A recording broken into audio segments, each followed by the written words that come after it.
The moment of truth, yung ating toggle switch. Okay na ulit. Hindi na siya nagma-malfunction. Yan. So, okay na siya, oh. Yan. So, sa mga hindi nga pala nakapanood ng ating last video, ayan, nag-malfunction kasi siya dahil dumating na yung ating toggle switch cover dito sa ating Honda ADB 160. Ano?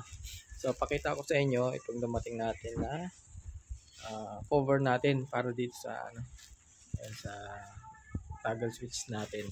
So guys, ito na yung toggle switch cover natin. Ayan. So napaka minimal niya lang, maliit lang siya. Meron siyang 3M adhesive dito. So ayan siya. Ayan siya. So pag i-open, naka-ano lang siya, magnetic lock. Ayan siya. Magnetic lock lang siya pag i-open mo. Ayan siya. Pag sinarado mo siya.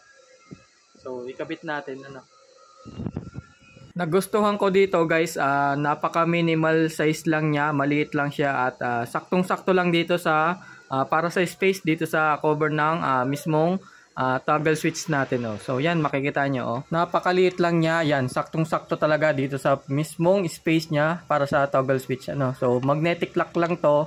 So easy access lang pag gusto mong i-open yung iyong toggle switch. Maraming size nito at maraming ibang klaseng design. So ito yung nagustuhan ko kasi parang kita nyo naman, parang built-in lang sa ADB 160 natin. Parang nakakabit lang siya, as in stock lang talaga. Meron kasi nito ibang design na medyo malalaki na siya, so hindi ko na siya type. Nasa sa inyo naman yon mga kapwa natin ADB 160 kung anong mga preference nyo. So ito kasi yung talagang gusto ko. Super dali lang naman itong installed or ikabit kasi naka 3M adhesible naman siya. Yan. So tinanggal na natin at ikakabit na natin. So i-check na lang natin later kung hindi ba siya madaling matanggal or malalaglag siya kapag nabasa ng ulan or ng tubig. So ayan na siya, nakakabit na siya. So kailangan na lang natin i-check kung hindi siya agad-agad basta matatanggal. Ito na siya guys, kapag nakaupo tayo sa motor, yan, makikita nyo parang lang talaga siya, stock built-in sa ating motor. So napakaganda niya, hindi siya ganong kalaki. So ayan, goods na yung ating toggle switch. Sa mga bagong user nga pala ng ating ADB 160 at sa mga hindi pa guys nakakapaglagay ng ating cover switch, bumili na rin kayo nito, magkabit na kayo nito, kaysa naman yan mag-malfunction pa yung inyong mga toggle switch kasi prone yan talaga sa tubig, sa mga ulan, kaya madali siyang nasisira. So bilhan nyo na agad habang hindi pa masisira or worse, talagang masira na siya. So try natin na buksan yung ating motor.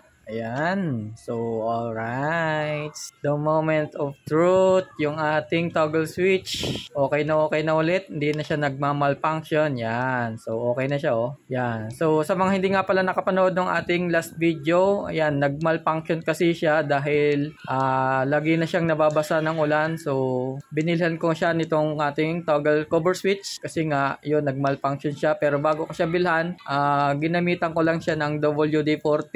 Yan, sprayan ko lang siya. Sa mga hindi nakapanood, panoodin nyo po yun.